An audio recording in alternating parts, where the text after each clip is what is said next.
Assalamualaikum, salam olahraga. Nah, sahabat-sahabatku sekalian, jumpa kembali bersama saya di Bola 99 Channel. Ya, yang jelas, pertama-tama saya tetap mengucapkan terima kasih kepada subscriber saya di Bola 99 Channel. Mudah-mudahan Anda sekalian selalu diberikan kesehatan, ya, diberikan rezeki.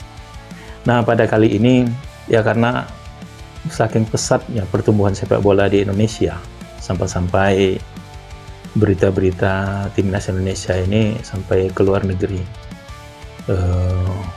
Orang-orang luar negeri di podcast mereka, seperti negara tetangga kita di Malaysia, itu banyak sekali ya membahas tentang persepak bola Indonesia. Karena apa? Karena yang jelas di era pelatihnya Sintayong itu persepak bolaan kita ya sangat maju, pesat sekali kalau menurut saya. Ya ini apalagi dipilihnya Pak Erick Thohir kan menjadi ketua PSSI. Nah, yang saya akan reaction ini adalah podcastnya dari negara Paman Sam. Ya, kemarin ada pemain kita kan di sana. Ini Martin Paes, penjaga gawang kita. Mungkin kalau Anda pernah membaca berita ya,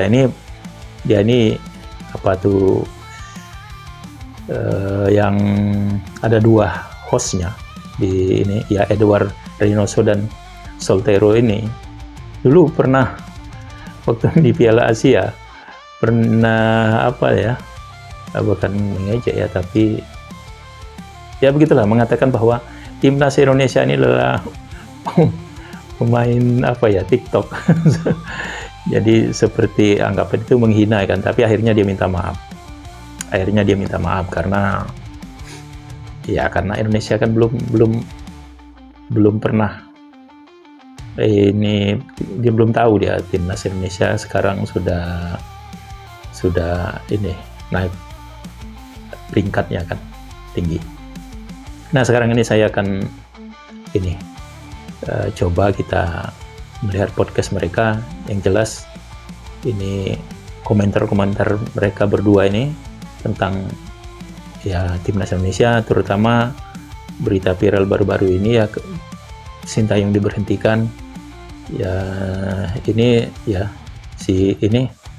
Soltero ini ya sangat menyayangkan, karena ya kita bukan saya flashback ke ini, karena ya ini tanggapan mereka ini aja merupakan buruk katanya nanti kalau Sintayong, karena posisi Indonesia sekarang sudah di posisi ketiga, ya kan. Kenapa harus diberhentikan? Ya semua itu kan kalau menurut saya ini perkiraan mereka. Tapi kalau menurut saya itu ini kebijakan dari PSSI, federasi itu, kita berharap dengan keputusan ini membawakan angin segar. Ya, yang jelas kita tidak melupakan Sintayong, jasa-jasa dia.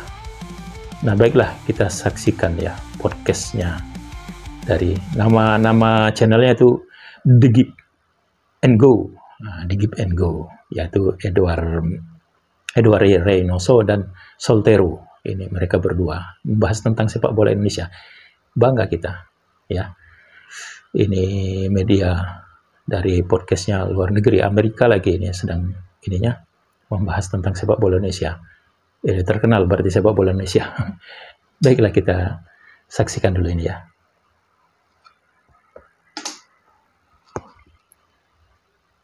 Nah, saksikan.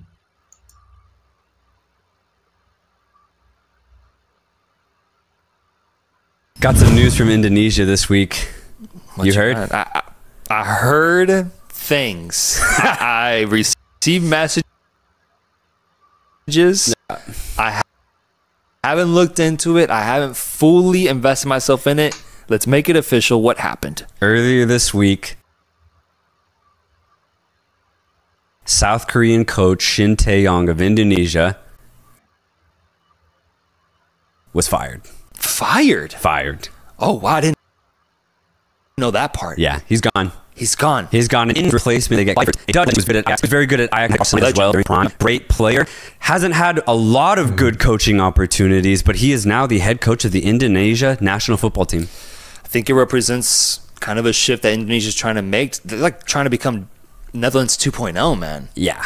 Interesting. But in my honest thoughts, terrible move. Terrible. Shin Tae-yong gave everything Jadi to Belanda Indonesia kedua. football team. Everything. Not only that, he really understood the tactical identity of every single player. He's been with his team for years. He's seen out the best Indonesian record that we've ever seen. They are in prime position to qualify for the World Cup. And yet they sacked him. Yeah, that is surprising. He's gone. It doesn't make any sense. I think it's a really bad move.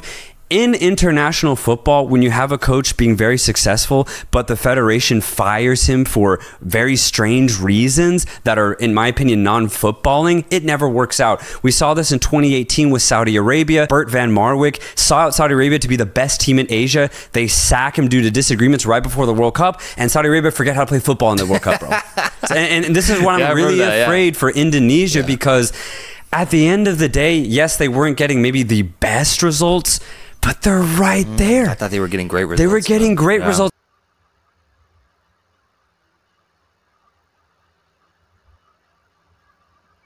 Ya, mereka kan khawatir dengan keberhentian Sintayong ini dibandingkan dengan peristiwa Arab Saudi ke Piala Dunia tadi kan.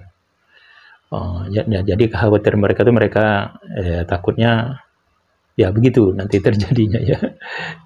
Digantinya pelatih Arab kan pada saat Arab sedang naik terus diganti pelatih. Ya, lanjut lagi nih.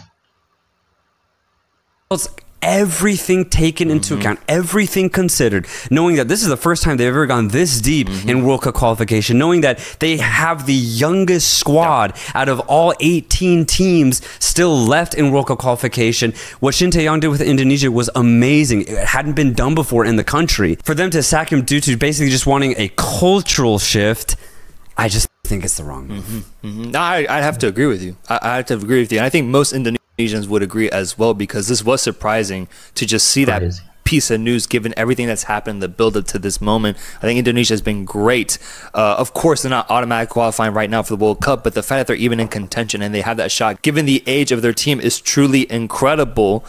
I just wonder how the players are going to take to it, because it really did feel to me like Shin Tae-yong was very like a good leader. He was aware of just how young this team was and how to be impressionable with them, teach them a good foundation of football at the international level that we were seeing, slowly play itself out every single time. Because what I like about this Indonesia team is that every game that you see them play, you can see them slightly improve upon themselves every single time. And now with a new coach involved, who I don't think has the same sort of relationship with the players, I wonder what kind of impact will that have. And what worries me is the timing of it, because there's a risk involved here, and if it ends up going wrong for Indonesia, it could result in them missing out in the World Cup, man. I just don't understand, if you're Indonesia's federation, why you wouldn't wait till after and then fire Shin Tae-yong instead of doing it right now, smack dab in the middle of AFC qualification. That's my biggest thing. And so for Shin Tae-yong, I hope he's somewhere happy right now. Yeah. I hope he's relaxing and realizing that he did something special with Indonesia.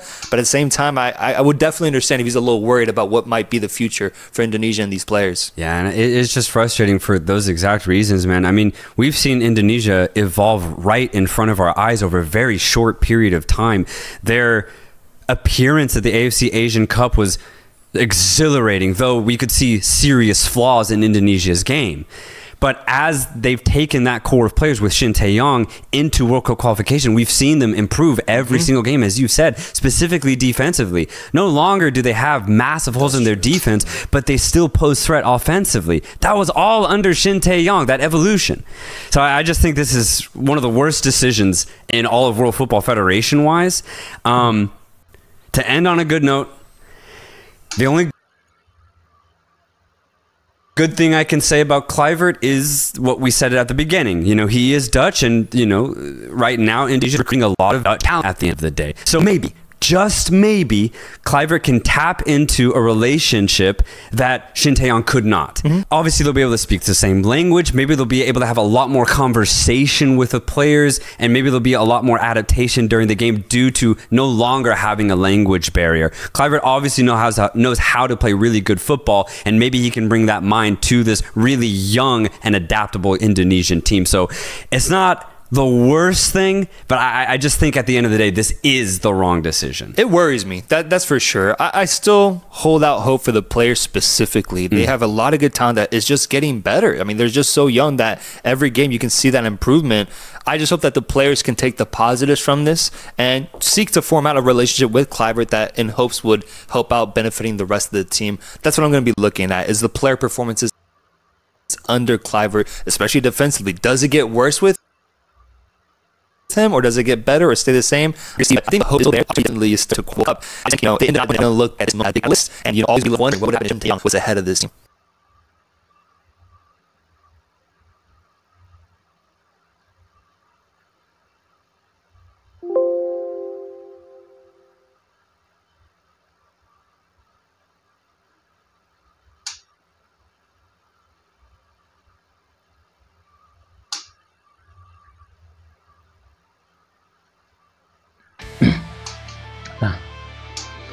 Ya, kalau menurut mereka kan mereka sangat menyayangkan berhentinya Shin Tae-yong. Nah, takutnya terjadi blunder seperti Arab Saudi kan. Ya, tapi ini kan kalau menurut juga mereka tadi ada ya kebijakan-kebijakan tertentu ya, karena Kluivert ini kan pelatih asal Belanda, sama pemain kita banyak dari Belanda, ya sama pemikirannya, sama seperti ini ya Pak Erik lah mungkin kan, ya karena kendala komunikasi ya. Nah ya, terus mereka juga ya berharap para pemain juga ya tetap semangat. Nah, itulah pembicaraan mereka, yang jelas mereka mensupport timnas Indonesia dan berharap dengan pergantian pelatih ini Indonesia ya tetap tambah kuat, bukan yang masa itu tambah ini, yang jelas dengan komunikasi pemain dengan pelatih itu lebih dekat gitu kan. Atau kalau pelatih kita Shin Tae-yong kemarin harus melalui penterjemah ya, walaupun tidak terlalu banyak bermasalah kan dengan komunikasi kan, tapi memang ada sebagian karena kebanyakan ini kita kan jatuhnya 3 bahasa, Indonesia, Belanda, Inggris, kok ada 4 bahasa, Korea. Nah itu kan Shin Tae-yong Korea, pemain kita banyak Belanda, terus jelas bahasa Inggrisnya, terus bahasa Indonesianya, nah di situ. Nah kalau Kluivert kan dia orang Belanda, pemain kita banyak keturunan Belanda, ya jelas bahasa yang Inggris lah yang dipakai. Indonesia pun tahu kan, kalau bahasa Belanda pemain-pemain kita yang jelas mungkin banyak yang tidak tahu kalau Inggris, semua pemain kita saya yakin mereka tahu semua. Nah itulah saudara-saudara sekalian, kita turut bangga persepak bola Indonesia kita sekarang sudah diperhitungkan dunia. Jelas media-media dunia, ya podcast dunia seperti Malaysia, tetangga kita kan sering membahas ini kan, dari Astro kan. Nah, ini dari The Give and Go, yang dulu ya pernah ya sebenarnya dia belum tahu, menganggap bahwa pemain kita ini waktu di Piala Asia itu adalah seperti pemain TikTok. Ya, sahabat-sahabat sekalian, demikianlah konten kita kali ini. Kalau kalian suka, tolong dikasih like, jangan lupa subscribe, dan terima kasih banyak yang sudah menonton di channel ini. Assalamualaikum warahmatullahi wabarakatuh.